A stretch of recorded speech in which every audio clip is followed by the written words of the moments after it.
Hey there friends, it's Paul and welcome to another video, and today we will be customizing Storm Skyress. And the plan for this project will be to give Skyress my take on her anime colors. I'll be coloring pretty much all details as in the show, and I'll also be painting some extra areas as well as keeping some of the original colors of the original figure. As some of you might know, this Storm Skyress was my first Bakugan ever, which my grandpa gave me. So this project is really special to me and I hope you really like it.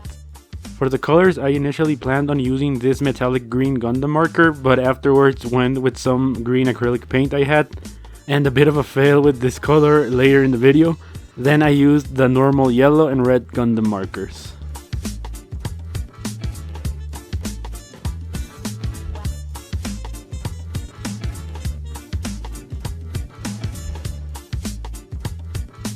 Okay, so we will begin by painting the front side of Skyress's vest with the red Gundam marker. For like 99% of the time I used a super mega small paintbrush I have, because I felt that this Storm Skyress had way too many small details that if I used another brush that was a bit bigger I would probably mess up, and even with this one I made a couple of mistakes throughout the process. And I don't know if I've said this before, but I have a love-hate relationship with this red Gundam marker and with red paint in general, because it looks great, but for some reason it always tends to dry in like a million hours and you gotta apply tons of coats, and sometimes the tone changes randomly and it's just pretty frustrating.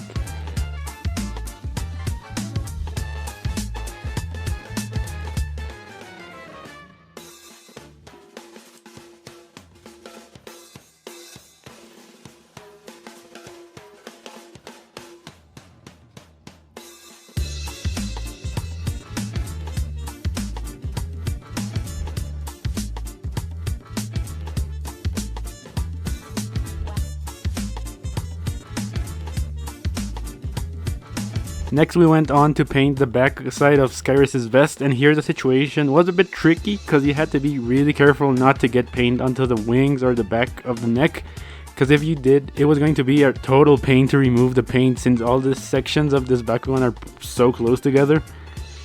And I kind of went and drew a bit of guiding lines on the back to know until where the red paint should go, and I think that helped with this area, so that was good. However, I must admit that doing this entire vest section was the most challenging part of this entire custom, mainly because it was red, and red is not my friend.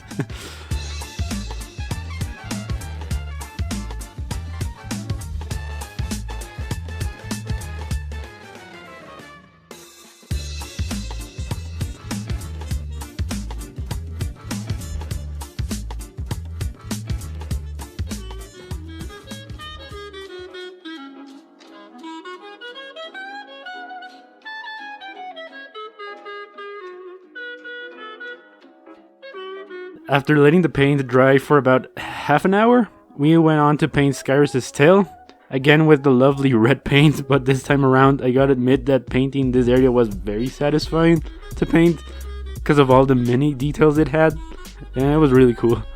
And as I'm narrating this painting process, I was always curious to know why Storm Skyress's ball form has red designs when the real life, beast form is all green and golden. If any of you know why this is the case, let me know in the comments.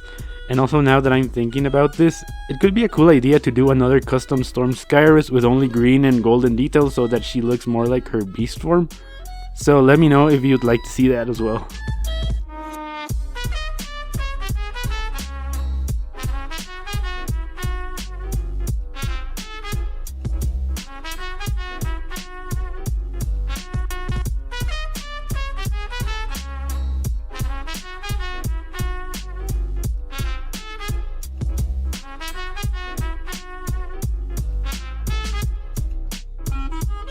Here we went on to paint the inner details of the wings with the red paint, and here there was not much trouble, so all good.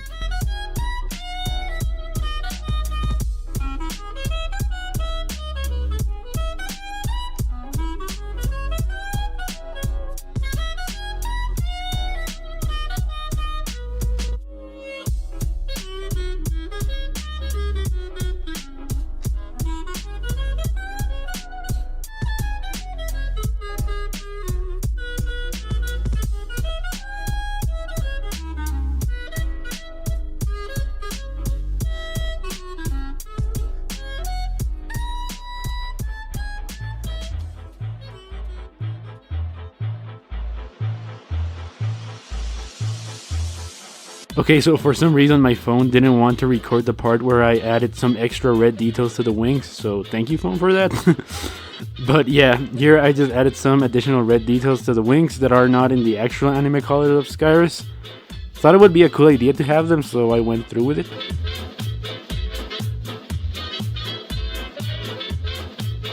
And for some other random reason, my phone didn't want to also record when I added in the yellow details to Skyress' vest, so thanks again phone. But anyway, what I recommend in this part, as you'll also see up next in Skyress' top feather / mohawk, is that you gotta give light taps of paint to the area you want to paint. What I learned here is that the green surface and the yellow paint didn't get along so well, as the yellow paint wasn't really attaching to the plastic. And well, as a result of this, I had to apply a solid 4 layers of light taps of yellow paint to cover the area and end up with a good finish. What is great is that at the end the yellow details look really amazing.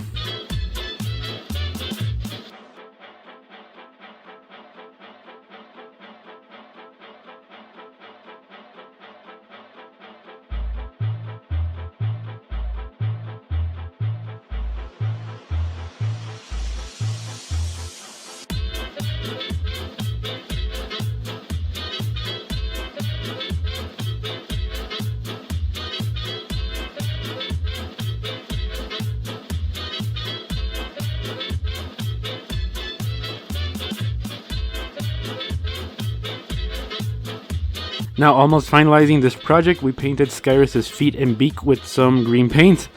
I first painted the areas with the metallic green and I didn't like it, so I removed all the paint and then tried to make a shade of green using this super bright green acrylic paint I had, mixed with some blue and a bit of red, and again, I didn't like how it ended up looking.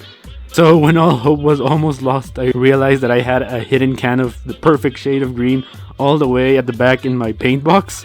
So I basically lost like an hour and a half finding the right shade of green when it was all the time hidden under my nose.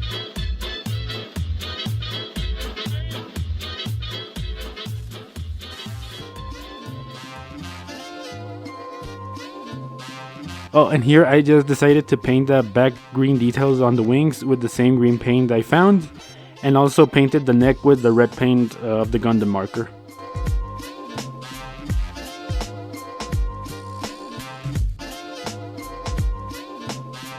And to end this customizing project, we had to paint a small feather-like detail on the bottom section of Skyress.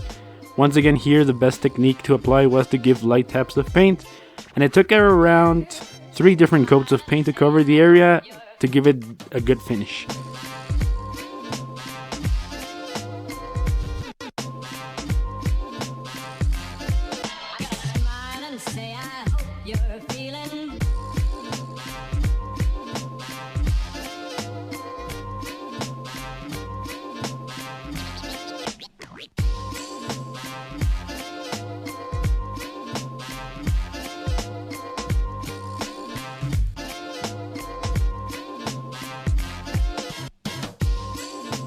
And now Storm Skyress is finally complete and I'm in love with the way that this Skyress ended up looking. Really happy that she now looks more like in the anime, and I'm quite amazed by the way the colors are all shiny. Oh, and if you're wondering how her little feather / mohawk is remaining up, I just placed a small piece of tape where the feather touches the head and it's working well.